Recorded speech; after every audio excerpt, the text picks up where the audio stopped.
The biggest money myth that parents pass on to their kids is normally that they need a credit card to build credit.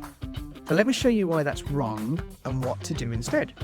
Hi, I'm Dean, and I would like to share with you something that will change how you talk to your children about credit cards and why you might not want them to have one. So, firstly, the myth is that it's costing families fortunes is that you need a credit card to build credit, and this is purely marketing. It's not a sound financial strategy.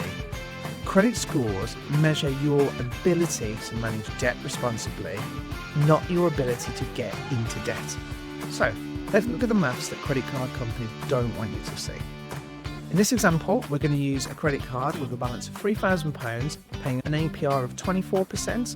The credit card companies have a rule where your minimum payment is 2.5% of your balance plus any interest and fees, or a £5, whichever is higher.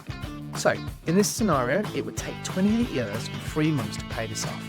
Total interest payable would be £5,214. So this means that the total cost would be £8,214 to borrow just £3,000.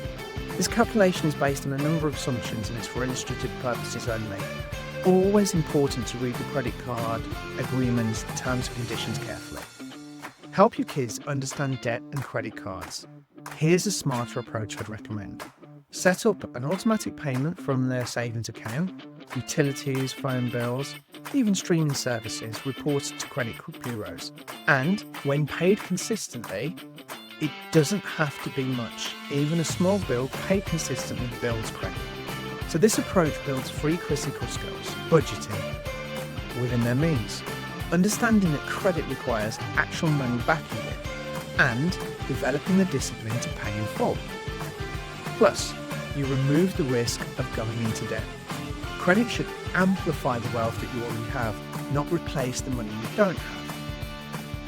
Teaching your kids this distinction early and you'll save them from decades of financial stress. For those who haven't seen my videos, I have guaranteed that any questions I get in the comments, I will respond to personally. So please don't hesitate to ask. Thank you.